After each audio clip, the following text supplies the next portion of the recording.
There are three things people hate about The Witcher 3.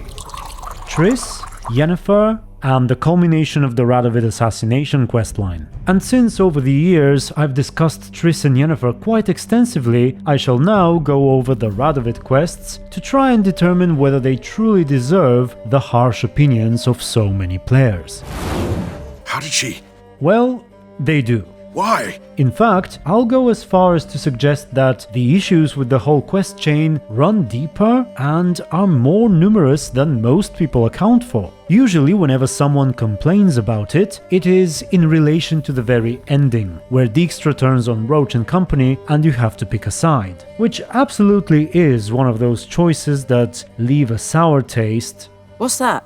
Leave you wondering whether it truly makes sense, that perhaps it's not the way these characters should have acted, and so on. And these thoughts and opinions are absolutely valid, but if we were to look at the broader picture, there would be a lot more cracks, from much earlier. A couple of videos ago, I referred to another quest as the worst in the game, and I did not pick this one because there is a lot that CDPR did well here. The Radovid assassination chain is, without a doubt, the most complex and extensive side quest in the entire game. Little bits of it are scattered all over the story, some of them less obvious, such as the fact that, for example, Thaler likely went to Vizima, or wherever the Nilfgaardians had been established right before the Battle of White Orchard, to secretly negotiate the fate of Temeria without any of the Temerians realizing it. In fact, someone, likely another Temerian soldier, saw through his cover and Thaler had to kill him. That was all before he got captured by the trolls, likely on his way back to Novigrad, and we can piece all of this together from clues in the old Pan Lady's house at the very beginning of the game, in White Orchard, the quest to rescue Thaler about halfway through the game, and finally from dialogue after the assassination, right near the ending. But anyway, couple this with all the other quests involving Roche, Philippa, Radovid, Dijkstra, Triss and the Mages. All of these connect, to a lesser or greater extent, to the ending of the Reason of State quest, where Radovid is to be killed. So it was certainly intended to be the most notable questline in the game, second only to the search for Ciri, and as such, it deserved a proper and satisfying conclusion. However, what we got instead is one of the most ridiculous moments in the game, where Dijkstra, in complete contrast to his character, does the stupidest thing ever. He walks out on stage and says, "Okay, I'm gonna kill your friends now, but you can go, take care."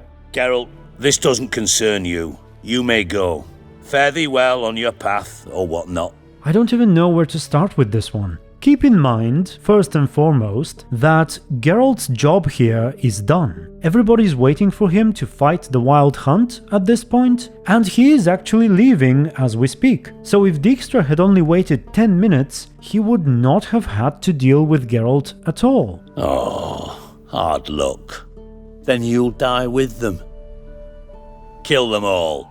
Dijkstra is supposed to be one of the most cunning, well-informed, and intelligent characters in the entire setting. So what the sandwich fuck is this? What did he expect to happen?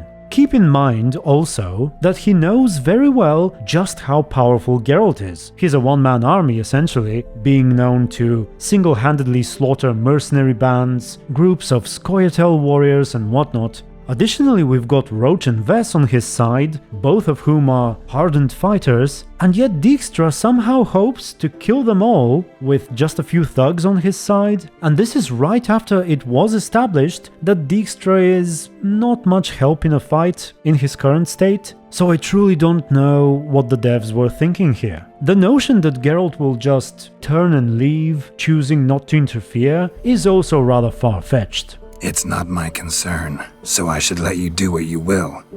But you're a real son of a bitch, you know that?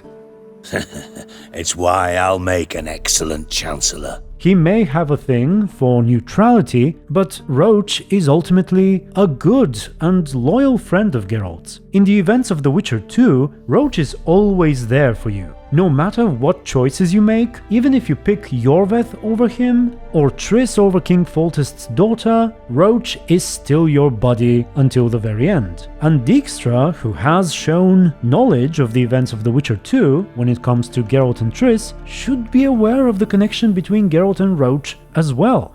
Not to mention that Geralt could have plowed Ves too. And of course he and Thaler go way back, so again it doesn't make much sense. Now this is where the majority of player complaints end.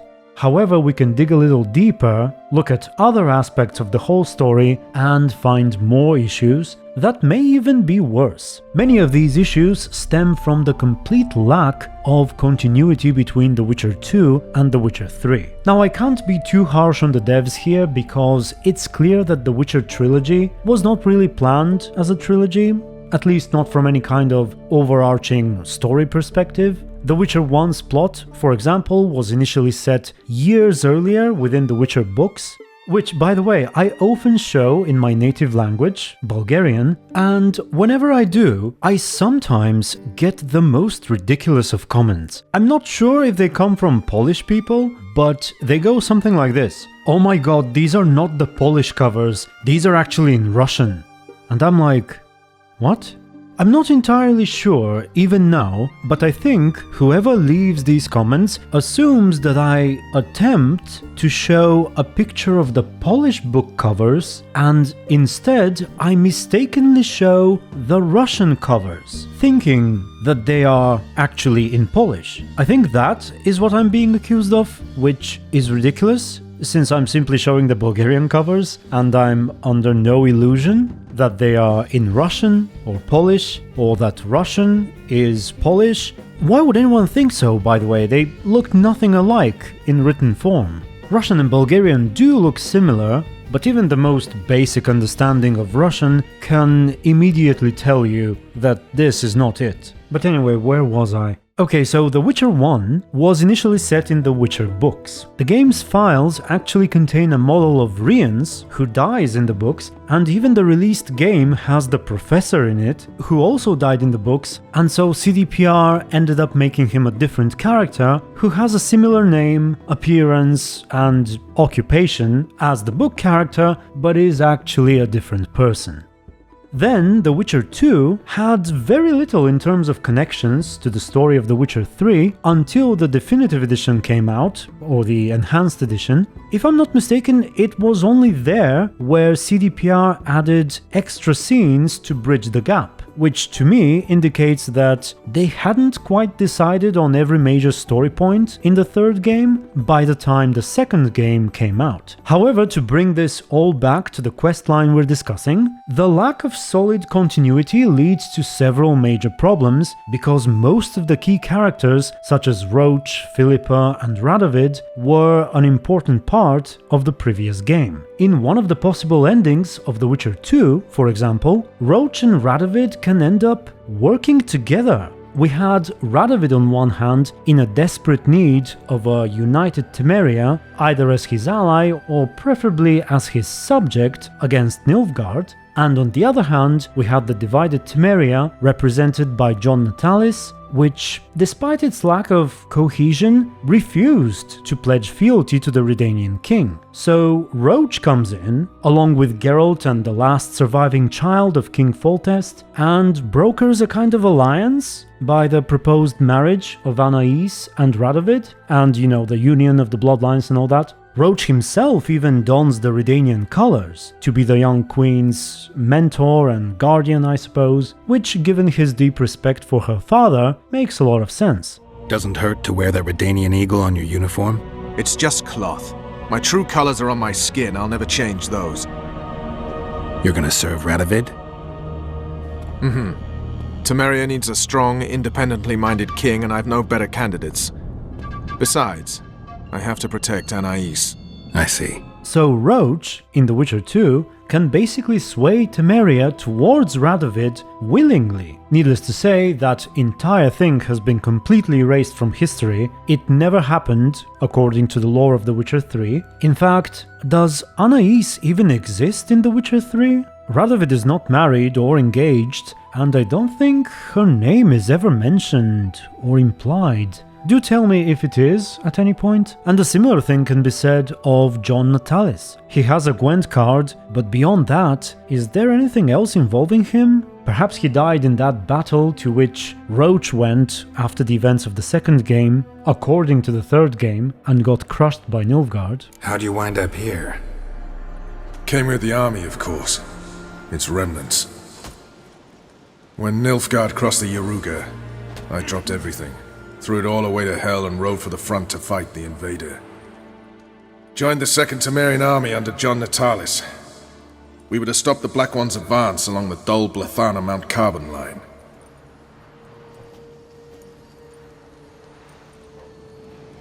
And we did. For 3 days. Then they smashed us into splinters. Soon after, I heard Radovid was assembling his forces near Novigrad. That he'd promised to fight for a free north. Broke through with the remains of Natalis' army, but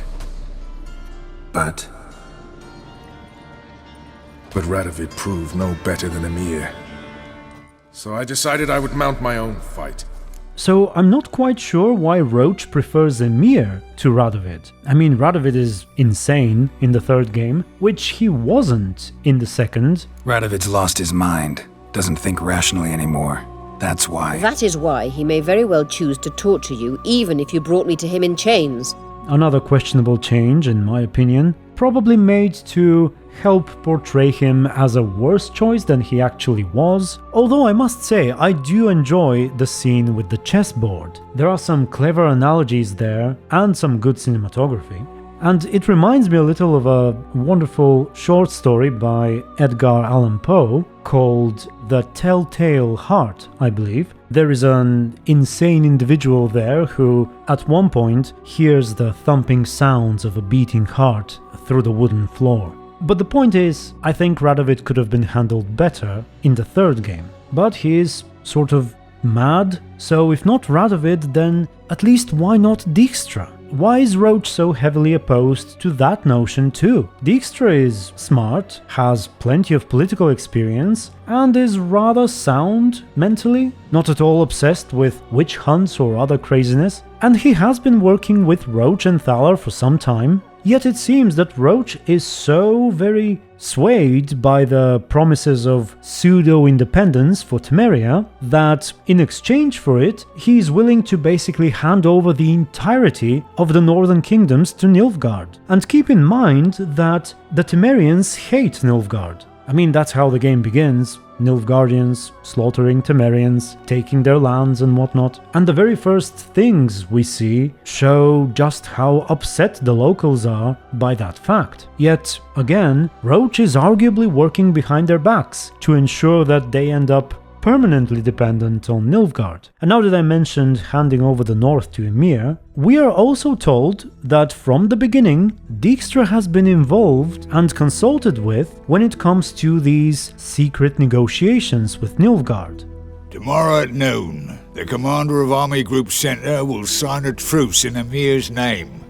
A truce whose wording we agreed with Dijkstra. So, how exactly could Roche and Thaler believe that Dijkstra truly approves of all this? Why would he, the thoroughbred Redanian, give up his country along with the rest of the north and hand it all to Emir just to make Roche happy? I mean, come on. If the developers truly wanted to have this moment of great sacrifice towards the end, where we, as Geralt, may end up betraying our friends for the greater good or something like that, there had to be a much better setup than what we've got. And it is a shame, because other than these final moments, Dijkstra was not a bad character. He had his charms and his good and memorable moments with Geralt and Triss, and perhaps with some better continuity, we could have had a proper dramatic dilemma at our hands by the end, but not like this. What we have here is instead a bit of a stain on the otherwise remarkable nature of so many other aspects of the game. So if you're one of those people who dislikes the Reason of State, perhaps now you have even more reasons not to like it, and if you liked it before, perhaps I managed to instill in you some dislike for it. Now, speaking of likes and dislikes, perhaps you can give one to this video, depending on how you feel about it. But yes, I do generally agree with the detractors here, and I do think that this whole chain could have and deserved to be better. We often talk of the regret that Jorveth did not make it into the third game, but as we can see, other Witcher 2 characters weren't implemented as well as they should have been either. It would have been nice to see Saskia and Philippa meet again, Lesbomance, or to do something more with Ves, but what can we do? With that, I believe I'm done for now. Do share your thoughts on all matters related to the quest line in question, the connections to The Witcher 2, or anything else relating to anything I've mentioned. I'm curious to hear it, and I thank you very much for watching. Special thanks to my supporters and YouTube members, and until the next video, stay tuned and be good.